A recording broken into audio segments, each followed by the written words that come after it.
Sinar matahari pagi membangunkan penghuni alam. Seperti biasa, penduduk desa tak akan betah berlama-lama di rumah. Setelah secangkir kopi dan beberapa potong singkong menghangatkan perut, mereka pun bergegas ke kebun atau ke ladang. Pada pagi hari, tampak sosok laki-laki tegap memandang aneh di sekitar kebun miliknya. Matanya tertuju pada bekas jejak yang ada di tanah. Tampak rumput dan pohon-pohon kecil roboh dan patah terkena jalur jejak bekas itu. Dia memperhatikan dan mengikuti jejak yang meliuk-liuk dengan senjata di tangan. Dia melangkah dengan hati-hati dan waspada untuk mengantisipasi segala kemungkinan yang tak terduga. Perlahan-lahan, dia mengikuti jejak tersebut yang mengarah ke hutan rimba. Jejak yang diikutinya terhenti dan hilang, tepat di bawah sebatang pohon yang rimbun. Kemudian, mata laki-laki itu tertuju pada sebuah benda yang mengering dan tersangkut di antara dahan-dahan pohon. Ini itu apa ya? Mengamati benda itu dan mengambilnya. Oh, ini nih belulus ulah. Besar dan panjang sekali belulus ulah ini.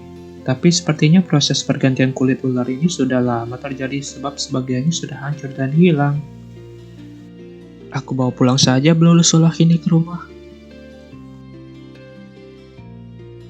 Belulus ulah adalah pergantian kulit yang terjadi pada ular, di mana kulit ular mengelupas dan ditinggalkan setelah berganti kulit yang baru. Membersihkan belulus ulah lalu digulung. Ia merasa andai kata sudah sampai di dusun, pasti dia akan menjadi bahan tawaan dan ejekan orang, karena dia membawa barang yang tidak berguna dan berharga itu. Ia pun pergi melangkah meninggalkan hutan rimba dan kembali ke ladangnya. Ia pun kembali ke rumahnya. Akhirnya, pekerjaanku selesai. Hari juga sudah sore, sebaiknya aku pulang ke rumah. Sepanjang jalan, pikirannya tak lepas dari bayang-bayang jejak ular dan benda yang ia lilitkan di pinggangnya. Sesekali, ia memperhatikan orang-orang yang lalu lalang. Mereka semua tampak aneh dan tak biasanya. Rasa aneh itu semakin terasa manakala ia menyapa beberapa tetangganya, tapi tak jua mendapat jawaban. Ada apa dengan mereka aneh sekali? Aku menyapa saja diabaikan. Atau dia yang balas menggodaku nih? Merasa tak dianggap dan diacukan oleh semua orang, timbul kejahilan pada dirinya untuk menggoda. Telinga kanan dan kiri salah seorang temannya yang berjalan ditariknya dari samping.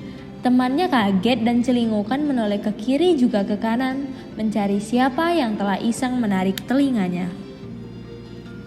Rasa penasaran ingin mengetahui apa benar keberadaannya tidak terlihat, salah seorang pantat temannya dipukul dengan keras. Temannya itu terkejut dan menjerit sambil melompat dengan wajah ketakutan. Tadi sewaktu aku berjalan di belakang kalian, kedua telingaku ditarik dengan keras dari belakang. Mencari siapa yang telah berani iseng kepadaku, tapi tidak ada satu orang pun yang ada di belakangku. Yang benar. Iya. Memang aneh ya, barusan aku juga merasakan keanehannya. Telingamu juga. Bukan telinga, tapi patahku ada yang memukul dengan keras, sehingga aku melompat dan menjerit. Kalian mengira aku bercanda. Mungkin di antara kita ada yang belum mempunyai nazar dan belum bayar, atau sudah ada yang melanggar dengan larangan yang sudah diberikan kepada sesepuh kita. Jangan dibawa ke arah tahayul, nanti kita salah jalan. Ada apa dengan tubuhku? Kenapa teman-temanku tidak bisa melihatku? Melihat kenyataan ini, barulah dia menyadari bahwa saat ini tubuhnya tidak dapat terlihat oleh teman-temannya. Malam itu, laki-laki berlulus ulah di tubuhnya sendirian di depan rumah. Pikirannya masih saja memikirkan peristiwa yang hari ini telah dialaminya. Apakah diriku ini sudah meninggal dan jasadku tak terlihat manusia? Sedangkan diriku dapat jelas melihat apa saja dengan mataku. Mungkinkah ini yang dinamakan kematian? Dia masuk ke dalam biliknya. Baju hitam yang dikenakannya pun dibuka dan perlahan belulusan ulah di tubuhnya dilepas. Dia meletakkan belulusan ulah itu di atas pembaringan. Tanpa mengenakan baju, dia keluar dari biliknya. Kebetulan, lewat dua orang yang tidak lain adalah tetangganya. Ia sengaja tidak menegur orang lewat itu untuk membuktikan apakah mereka dapat melihat dirinya. Tadi mereka menegurku, artinya aku belum meninggal. Perasaan lega bercampur senang pun muncul di hatinya. Dia kembali masuk ke dalam biliknya. Sambil tersenyum puas, dia merebahkan dirinya di atas pembaringan. Malam ini dapat tertidur dengan nyenyak. Satu pertanyaan yang artinya telah terjawab bahwa dia belum meninggal.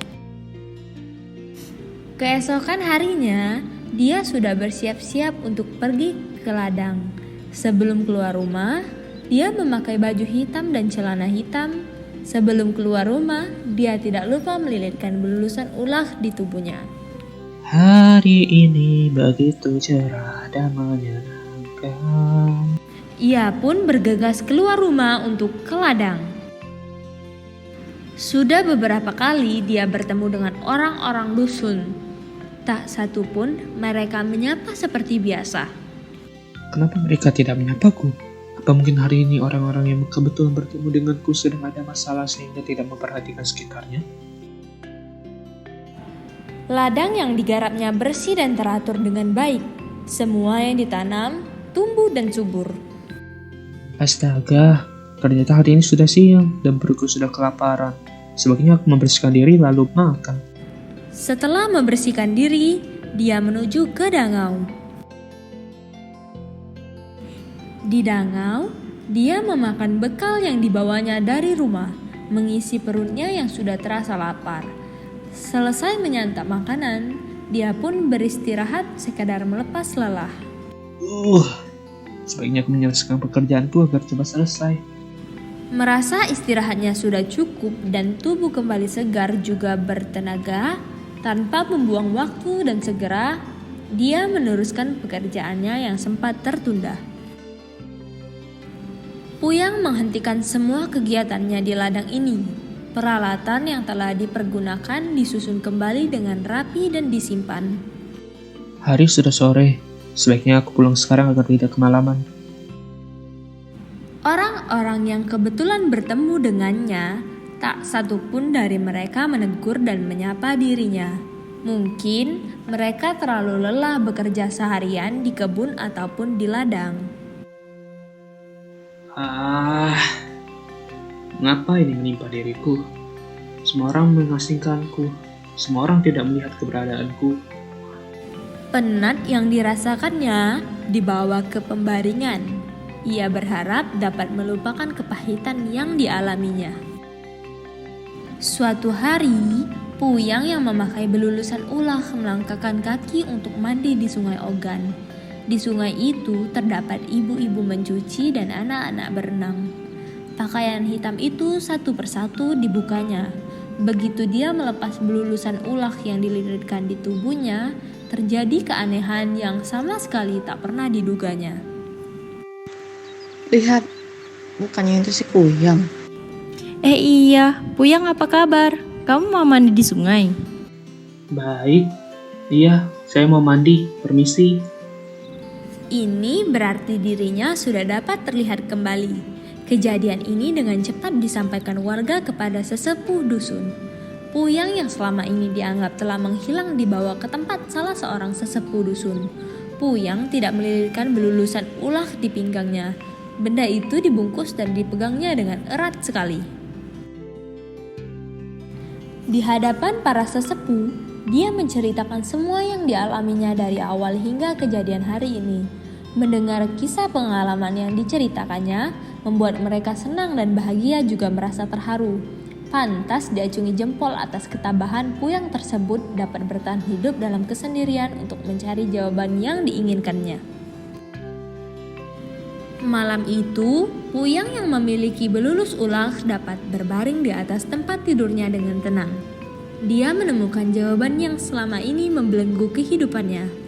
Rupanya, belulusan ular yang selalu ada di pinggangnya dan dibawanya selama ini menyebabkan dirinya tidak dapat dilihat oleh orang lain. Dia ingin dapat menjalani kehidupan ini secara wajar seperti semula. Tepat tengah malam, Puyang bangkit dari pembaringannya. Dia keluar rumah dengan membawa belulus ular. Di bawah cahaya rembulan, ia berjalan menuju ke 4 sudut penjuru dusun. Kemudian, tiap sudut dia menguburkan belulus ular dan yang terakhir kali tepat di tengah-tengah dusun.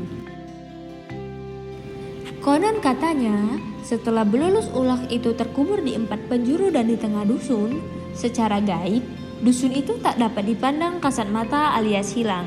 Oleh sebab itu, dusun Tanjung Siman dinamakan negeri silap atau dusun hilang. Menurut keterangan para sesepuh, dusun Tanjung Siman yang terletak di sebelah utara dusun Gunung Kuripan masih ada sampai sekarang. Meskipun demikian, keberadaan dusun tersebut tak berpenghuni.